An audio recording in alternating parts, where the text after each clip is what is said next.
At the stroke of noon, welcome. You're having a nooner with me, Dave LaMont, on this Friday, April 2nd, and thank you very much for being here. A quick programming note, I don't know at any time what animals will come by to interrupt the show. I'm by myself today, and cats could go anywhere. And plus my dog is sitting just off screen here, so if somebody gets to the door, you get the idea. But a few things I wanted to touch on today. Specifically, just to pay a little tribute to the late Howard Schnellenberger and to Larry Wahl, two people who definitely were positive influences in my life. But before I get to that, I have to touch on the college basketball coaching world, and certainly the announcement yesterday that's impacted our family, we think, in a very positive way. But just in general, just a few thoughts about that before I get into what else I had wanted to talk about today. As you know now, Texas Tech lost Coach Chris Beard to Texas. Beard had been rumored to be going to Indiana. He had been rumored to go to Texas once Shaka Smart beat the firing he was probably going to get, because Shaka Smart at Texas never quite panned out, and I'm not exactly sure why. If you remember, he had that charmed life at VCU. He made a big run deep into the NCAA tournament one year and put his name on the coaching map. And eventually, everybody figured, well, the guy's going to leave sometime, right? And he finally left VCU and wound up in Austin. Now, that's a football town, and I've been there many times. And it's an awesome, awesome city to visit, by the way. But, you hire a guy like that. And they had Rick Barnes there, by the way, who was doing well. But he ups and left, he ends up at Tennessee. Shaka Smart comes in. And they never really went deep in the tournament. They never made a great run. They were very disappointing in losing their opening round game to Abilene Christian. And their reputation for a lack of toughness, I found out, is well known in the Big 12. Now, that's a perception that may not be accurate, but I'm just telling you that I've heard some rumbling. So Shaka Smart, what does he do? Wise that he is, he sees that Marquette in Milwaukee, not far from where he was born, has an opening. Well, why don't I get out of Texas and go to Milwaukee? By the way, good city. Don't sleep on Milwaukee. So he's out. Who's in? Well, everybody and his brother and sister threw Chris Beard's name right against the wall, and this time it stuck. So Beard, who took his team to the runner-up position 2 tournaments ago, ran into a tough draw this year. But his team, offensively they were challenged. They got Mac McClung, who was the big transfer from Georgetown, but they were offensively challenged this year.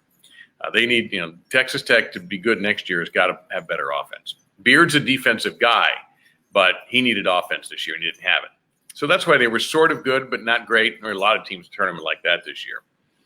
So he is a Texas alum, but he also has West Texas roots. He had been an assistant under Bob Knight when Bob Knight was at Texas Tech. So it was a little bit of a surprise, but not a major shock that he took the Texas job. Naturally, everybody in Texas Tech now hates his guts. And I wonder if he would have considered North Carolina had North Carolina opened up a few days earlier. My guess is a firm no on that one. That's going to be an interesting one, because do they hire with an alum or somebody close to their heart, or maybe somebody close to their city? The coach at UNC Greensboro has been mentioned. Or do you go ahead and try to get the splash hire? That's going to be hard to do. So that's one hell of a desirable job in North Carolina, by the way, as you probably already knew. So as far as the way this works in our family, our oldest son, Drake, is a graduate assistant. He wants to be a basketball coach professionally. He is intern with the Dallas Mavericks the year that the pandemic cut that short. He then winds up at Texas Tech, and his coach leaves after 1 year. So when head coaches leave, and this goes for college football, they take people with them, but not everybody. There's a key assistant coach who's staying behind in Texas Tech and going to try to get the head coaching job, which is his prerogative. So to my knowledge, Chris Beard is taking 2 assistant coaches and 2 graduate assistants, and my son is one of them. Here's how, and he knew that something was up. They were asking him some questions about his studies, because graduate assistants are also students. And, kind of hinting that something was in the wind. So yesterday, the way he tells me the story is one of the coaches came up to him and says, So are you with us? Are you coming with us? And he goes, yeah, I guess I am. And he said, well, we're leaving in an hour. Get packed. And sure enough, in about an hour, there were some guys. I don't think Chris Beard drove the 5 hours to Austin from Lubbock. My guess is they had a nice little private jet for him and his family. But graduate assistants drive. And so they're there for about 5 more days, go back to Lubbock, and then whoop, on the way back to Austin and see if they can get that program to be better than it has been. So we're excited about it, of course. And I'm also honored that Coach Beard wanted Drake around. He didn't have to do that. So we're pretty excited about it. So we'll see what happens with all of that, and hopefully it works out. As we said yesterday, we've gone from guns up to hook 'em horns. But this world of college coaching is fascinating because there's every year there's a firing where you go, what? Or you get a Roy Williams resigning. And that wasn't, now I think about it, it was a tough year for North Carolina. They weren't very good. They got destroyed in the tournament by Wisconsin in the first round. And Wisconsin had kind of been limping to the barn too, but they just crushed North Carolina. And, Roy, some of his press conferences were turning into performance art theater kind of thing. And when I saw the news, I went, yeah, if you don't love it anymore. And, there's guys who've coached college, who've gone to the NBA, like Brad Stevens, Billy Donovan. And as soon as your name comes up for a college job, I go, hold it. I'm going to take a 20 here. Yes, some guys have gone back and forth. Rick Pitino won a national championship at Louisville after being in the NBA. Leonard Hamilton, who left Miami to go to the Washington Wizards because Michael Jordan asked him to, did not succeed there, came back to Florida State. He has a perennial tournament team. So it can be done. It's not impossible. Larry Brown, of course, he's coached everything but my son's 5th grade team. But he did it. It has been done. But a lot of these guys are, Brad Stevens going to Indiana, I knew was never going to happen. Not because anybody told me, but think about it. You have players who are basically brought to you. All right? You draft them, you trade for them, you don't recruit them, you don't chase them around gyms around the country, although I know that's been on a halt lately, but it'll pick up again. You don't have to deal with all of that. You just, hey, general manager says, yeah, guess what? We picked up. Okay, great. Practice is at 3. Same with Billy Donovan. I think Billy Donovan would succeed at North Carolina. I don't think there's a chance in hell he's going to be there, although, honestly, I'm making that call. But Billy Donovan's in Chicago now. He seems to have a team that's on the rise. Got a good situation. Why would he do this? I think it's either we in the media are getting lazy or we really think deep down that that's going to happen. I don't. I think they'll stick either within the family with Hubert Davis or grab a rising mid-major coach and see what happens. Oklahoma hasn't hired their guy either. So there's some attractive jobs out there in college basketball. And by the way, if there's a name that floats soon for these gigs, agents have a lot to do with that. A coach's agent will sometimes just want to put his guy's name out there to maybe up that coach's value in the city that he's in, and they have no intention of leaving, but maybe they want to get a better deal, get a better situation, better facilities, more money for assistant coaches, whatever. So I'm not saying this happens 100% of the time, but it happens. Where an agent might call, let's say I'm a reporter, college basketball reporter. Hey, yeah, what do you got? Really? Yeah, I think he's interested in this Indiana gig. We haven't talked to them yet. And by the way, when a coach says that he has not talked to Team H, that's because he hasn't, but his agent probably has. So just some read between the line stuff for you guys to help understand a little bit. As for the Final Four, I don't know how you don't like Gonzaga based on what we've seen so far. I mean, they toyed with USC in the first half of the last game. And then honestly, I wasn't impressed in the second half. I didn't have to be. They weren't going to lose. Every time USC would go on like a 6-0 run, Gonzaga would go back and run 6 in a row off of them. And they don't even shoot the three that well. They're doing it with great mid-range game, cuts, spreading the floor. They do so much. They're so imaginative. It is hard to imagine them losing, but it does happen. Got into a discussion with a friend on the golf course the other day about, he thinks his first thought was, well, they'll go undefeated and it'll be an asterisk season because of the pandemic. I go, wait a minute. I think the idea of succeeding in a pandemic makes this an even more difficult task. I'm going to argue the other side. You've had to go through nonstop COVID testing, worries about your schedule, worries about travel. You're playing in a bubble in Indianapolis. You're staying in the same place day after day after day after day as you win. Dealing with, everything is the same. And and you're playing with no fans or hardly any fans, not what you would get in a normal situation. Come on now. You don't think that's difficult? I do. So to me, this is not an asterisk season. This is, I think, more difficult because of the circumstances and the stress of, wondering, is my best player going to wake up with a cold and it's going to turn out to be COVID? So if whoever wins this championship has really, really earned it. All right, so two people I have to talk about today are both Howard Schnellenberger and Larry Wahl. I'll start with Coach. You have to understand my background. I'm a University of Miami graduate, but I only went there for 2 years. And I started in 1979, and he was there. And I immediately got involved with WVUM, the student station. And then in 1980, I got a real paying job to be the sports director at the old WNWS 790. All right.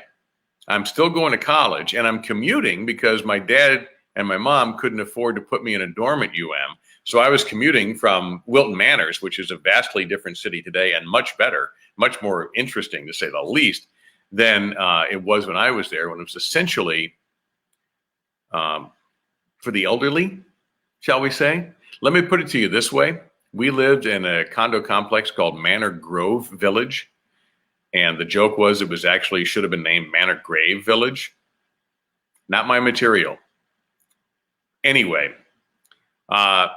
so I was doing all this, and I was doing coaches shows with Howard Schnellenberger. Well, I'm young, but at least I'd been around Don Shula, so I wasn't completely intimidated, but I was intimidated. But he was very nice to me, and maybe he sensed my fear. I don't know. But I remember having to go into his office every day during the season to tape this show. And it was like a 5-minute, maybe 10-minute program.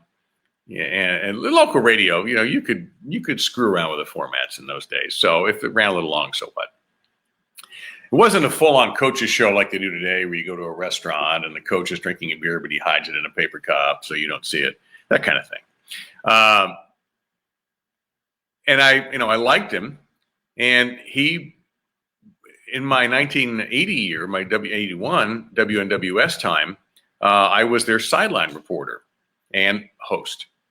So I traveled with the team, saw him build a program, saw them win the year that Jim Kelly wasn't able to play. My first game in that job was the Peach Bowl. And I remember the T-shirts that the slogan, a bowl is the goal. I wish I had that damn shirt. Played Virginia Tech in Atlanta Fulton County Stadium. The great Kurt Gowdy was the announcer. I got to meet one of my childhood heroes, and Miami won the game. And we thought, damn, Howard Schnellenberger's got this program going in the right direction. I think we were right about that. Now, I lost that job because I was an idiot on my 22nd birthday. My fault. I was a boob, period. And so I sort of lost a little touch with Howard. He goes on, of course, to win the title and then leaves.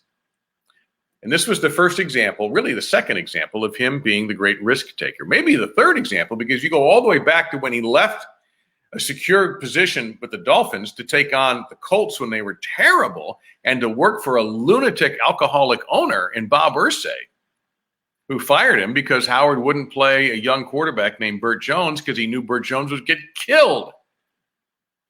Anyway, I digress. So Howard's pro opportunity just, the league never got off the ground. His team never got off the ground. So he gives up, and I firmly believe this, a chance at, or a likelihood of 2 or 3 more national championships at Miami. The legend of legends in this town he would have been as a coach, only matched by Don Shula and, of course, later on, Pat Riley. I mean, nobody could figure out what was a fairly simple offense, the NFL style offense from the 50s and 60s that he was running. But in college, you didn't, what is this? What is that? 2 tight ends? What do we do? Oh my God. They're not blocking. They're running out for passes. But he made his decision. And he goes on to Louisville to take on another risk, a program that you might think, oh yeah, it's a good place now. Well, it wasn't. It was awful. They were losing to 1AA teams. In fact, he did. They were playing in a minor league baseball stadium. They didn't have an on-campus facility. By the time he left, they had won over Alabama in the Fiesta Bowl. And eventually, Louisville would grow into a serious power and named their beautiful football building the Howard Schnellenberger Building. But Howard took another gigantic risk and went over to Oklahoma after Barry Switzer had left. And this is the one stain on his career because it didn't go well. It was a 500 team, lasted 1 year. He wasn't popular. He didn't get support from boosters. He didn't get support from Switzer. There were unfounded rumors that he was drinking. And it was an ugly, ugly year. So that doesn't work out. Now he's out of the game. And I encountered him in the mid to late 90s. We did a television show together down at the old Channel 33. I don't even remember the occasion. I really don't. It might have been UM in a bowl game and the station was carrying it. I don't have a clue. But we sort of reconnected and stayed in touch. And then I find out that he's building a program in Boca, another risk at a school that had no football. I mean, they had football fields, but no football team. They didn't have an athletics building. They had a little, small gym for a small-time basketball program. Pretty good baseball team. Not like they're not in hell now. They have a hell of a baseball program. But back then, no. They were just a commuter school, essentially. They were FIU North. Well, on comes this guy with this outlandish dream of not only starting a football program, but winning a conference, and having an on-campus stadium. Let's review. By 3 or 4 years in, and OBS, I forgot to mention, my career. This is sort of important. Let me back it up a touch. In the mid-90s, I had left the first team at WQAM, but I had helped start that, and had gone to a WINZ because they got the rights to the Hurricanes, and I was hired. So I was working with the late Sonny Hirsch. I was working with Don Bailey Jr. in football. I did baseball, basketball, all of it. It was a blast. At the same time, I was the first host in Miami Heat TV history for Sunshine Network, the job that Jason Jackson does so well now. I was the first guy to do that. So I'm kind of flying high at that point in my life. Well, in 1999, it all goes. Both jobs. And now I'm still working, but my salary's cut. My prestige has certainly taken a shot to the chops. And I want to do play-by-play. I don't want to be doing updates and reading scores all the time. And it hurt like hell, as you might guess. So now I hear about this program, and I know who's running it. So I probably got pretty close to begging him for the play-by-play job. And somehow I got it. And so in the few years, they're in the last 4 of the 1AA championship, had a playoff game here at Lockhart Stadium and didn't win it. Going to bowl games as a Division I school after they transitioned out of Division I AA. Went to a couple bowl games. Howard's never lost a bowl game, by the way, 6-0. And I saw him get the funding, and then I saw the stadium built with his name on the field. He defied every expectation. And the thing about Howard Schnellenberger is every time you thought, or I thought, or anybody said, don't do that, Howard, that's a mistake, is when he thrived. He was one of those people who loved taking a risk, and they paid off, with the Oklahoma being the exception. And the Colts wasn't entirely his fault. He walked into an awful situation. But he was one of those guys, don't do it, Howard. Nah, I'm going to do it. Wasn't worried about it. Because he had as he would say, to believe is to be strong. To have that kind of belief shows strength. And the stadium situation had to happen because they were playing at old Lockhart Stadium, which was a high school field, rundown. Across the street, they had to dress at a rundown baseball stadium that was used by the Orioles for a long time for spring training, and before that, the Yankees. But I was working at that stadium. It was in bad shape. And they'd have to walk across the street to get to the football stadium to play. So it's ugly at that stadium. And he gets a beautiful stadium built. It's nice. And I would always run into him there. When I was 3 years, I did some lacrosse games for the old Florida launch, 1-2-3 launch, and or 3-2-1 launch, actually. And it was a real treat. And, you know, I think he enjoyed his legacy. He didn't win very many games the last couple of years that he was there, but he got to coach in his stadium, which I'm really happy that FAU was patient with him about. And he had my back, and I had his, to a point where I almost blew out my whole career by having his back in a foolish display of anger on the air at a game on the radio that was heard and reported that I had lost my temper, which I did. And I put my entire career in jeopardy. I mean, jeopardy, everything. All right, I was working for ESPN all the way back then, and I thought I was done. They suspended me for a game while they talked it over, and, you know, I'm sitting there absolutely uncertain of what my future was going to be.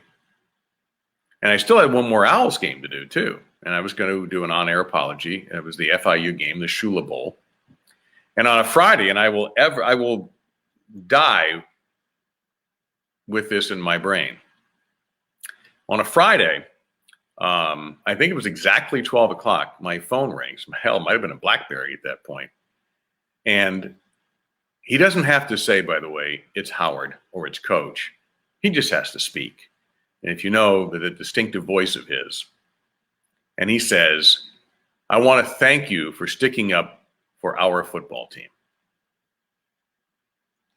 Now,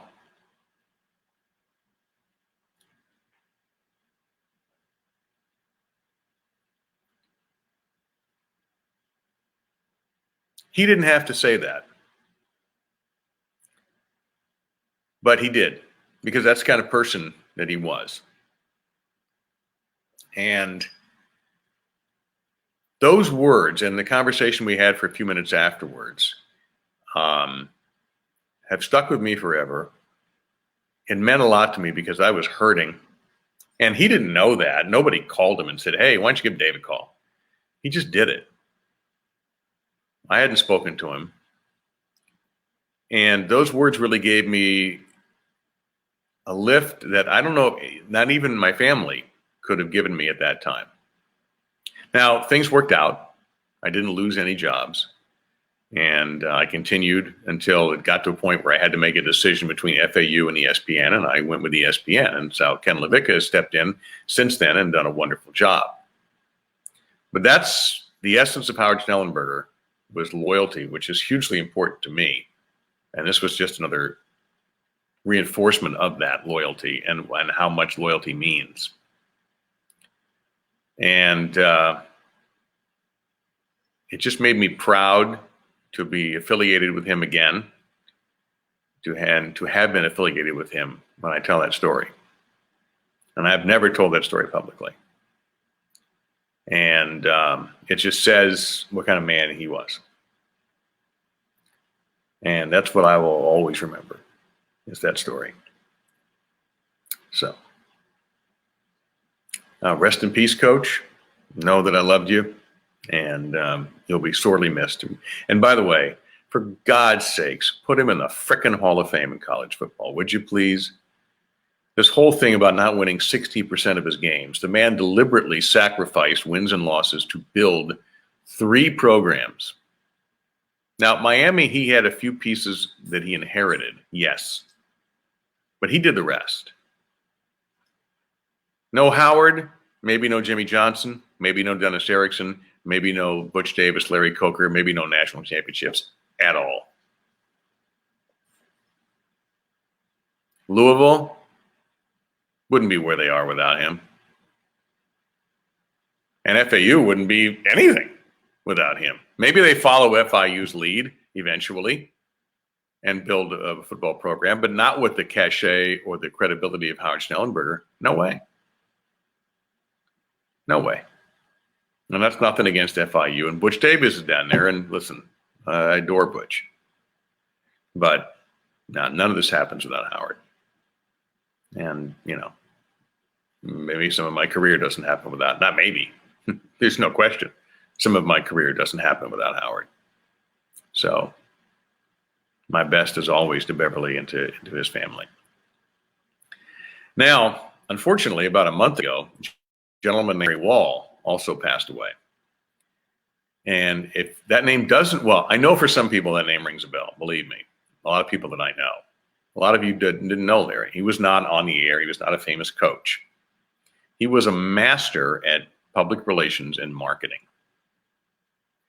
And I met Larry a long time ago when he was at the University of Miami. Before I ever became involved with the team, I knew him from covering the team as a reporter. He was doing PR then. And he kind of moved around to marketing in different positions at Miami. This is a man who was the public relations director for the New York Yankees in the mid-'70s when the Bronx Zoo was its zooiest. Steinbrenner was raging worse than Larry David ever portrayed him on Seinfeld. And Larry Wahl managed to keep Steinbrenner happy, keep Billy Martin happy, or whatever manager of the day that the Yankees were going through back then, and keep what I can only imagine was a rather egotistical and demanding group of writers who covered the team on a daily basis at some of the country's biggest newspapers. Larry was a skilled communicator.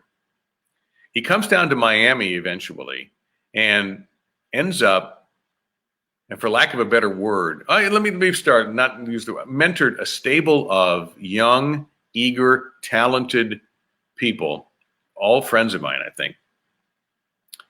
I'm trying to think if I haven't left anybody out. No. Mentored them in the art of public relations with the media while at UM. People like Bob Berta, Linda Britton, Dave Tratner, Phil DeMontmollin, who all great at what they do and what they did. Larry just made you feel warm. He made you feel important. He made you feel welcome. And while you say to yourself, well, isn't that the job of a PR person? Yes, but not everybody can do it as well as he did. And to be fun and funny and interesting and a friend. That was Larry. In my Miami Hurricane days in the mid-'90s, Larry would travel with us frequently, and a meal with him and the late Sonny Hirsch, forget about it. Kind of wish I had recorded those back in the days of, if we had a phone handy in those days, that would have worked. And then Larry ended up at the Orange Bowl Committee, where he served with tremendous distinction. And he even invited me into a fantasy football league with some friends. I had one other friend in there who left the league, but, and I became friendly with all those guys. And Larry was kind of the butt of everybody's joke. Because why? Because we loved him. And we knew he had a sense of humor. He could laugh at himself. And I would have these deep conversations, deep in sports conversations with Larry, because we would sit around and solve all the problems of whatever college programs we were talking about or whatever sport. Oh, you know what? In college football, that guy should coach that team, and that team should get rid of this guy, and this guy should come in, or they should promote that as, that would go on for hours, it seemed like. He had a unique ability to mentor younger people. He had the desire, of course, to mentor younger people. But I can't think of anybody Larry ever touched who didn't turn out well. That's also unique. Not everybody that you try to help is going to end up accepting that help or maybe succeeding with your help. But it seemed that with Larry, he just had that magic touch. And I don't think people wanted to let him down. He wasn't a taskmaster. He wasn't he was a kibitzer. He was a needler. He was a classic New Yorker is what he was. in a good way. And, he was just such a warm person, a guy you always look forward to seeing, always look forward to busting his chops. And he was terrible at fantasy football, by the way. I'm really happy he was in the league. He was bad. But just, ask anyone. And I, unfortunately, the way things are these days, his funeral service was virtual, except for I think 5 or 6 people who were in Williamsport, Pennsylvania, where he was born. His brother, his granddaughters and things like that, grandchildren, daughter, I should say, and it was very revealing to hear a few things I didn't know. Larry was the guy who had access to every key in town. It seemed like every sporting event around the country, by the way, not just in South Florida. Everybody knew Larry. And the reaction to his passing from around this college sports world in particular was strong and powerful and loving. And Larry was one of those guys who had power but didn't act like it, had connections but didn't act like it. He was modest and humble. And not everybody in this profession is like that. And Larry was. When I put this up on Facebook yesterday that I'd be talking about Coach and Larry, a friend of mine who's has his own public relations firm, says, I still haven't gotten over Larry. And I understand that. He's had a huge impact on so many people's lives. I do wish that it could have been a bigger, proper service, but we're not doing that in these times. So, my love to both men who had a lot to do with me and a lot to do with helping me and helping me gain and in their own way mentoring me, especially Coach, but Larry too. When I was full time at Miami and there all the time. Larry was always willing to discuss anything. If he didn't like something, he would tell me. If he liked something, he would tell me, and we could have a nice conversation about it, usually over food. And I missed that very, very much, and I missed them both very, very much. So that will do it for today. Back Monday. I'm going to see if I can line up a guest. I'm going to work on that over the weekend, and I'll let you know as soon as I find out. I do appreciate you letting me just ramble on long time, but without a guest. And thank you very much for watching whenever you do get to see it. So have a wonderful weekend. Happy Easter to everybody. And I'll talk to you Monday at noon. Bye.